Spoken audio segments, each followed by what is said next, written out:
Seahawks quarterback Sam Darnold continues to have an oblique injury. He was limited in the practice they actually had I think they had a practice. The Patriots didn't have a practice. If they would have had a practice, Drake Maye, and this was something that popped up in the aftermath of the AFC Championship win, Drake Maye, shoulder injury. He would have been limited if they'd had a practice. Mike Vrabel earlier in the week downplayed it, but it's there, and that could be an issue going forward.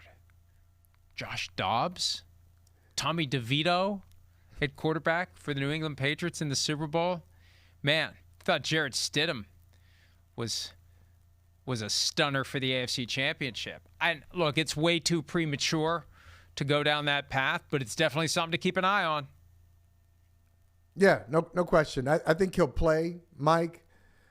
But you tell me, I was thinking about this last night, and I couldn't come up with an example of the outlier. But what I was thinking was, most of the time when you hear about a player, star player, with some type of injury before the Super Bowl, even if a week and a half before the Super Bowl, 3 days before the Super Bowl, it's a real thing, and it shows up on game day. Not that they can't play, but you can see the difference.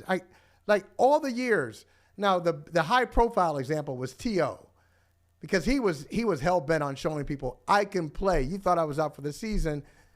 He plays in that, I think it was Super Bowl 39, Patriots-Eagles, and he goes out there and he actually looks pretty good. But, Tom Brady has been hurt before, was hurt before Super Bowls, and you could see in the Super Bowl that he was affected. Patrick Mahomes, generally when teams are telling you something at this time, because they can't play games. They can't play games with the injury report. Too many people are watching. There's too much at stake. So they wind up being they wind up disclosing probably a little bit more than they do in the regular season. It's something to watch, and I think this is something to keep your eye on.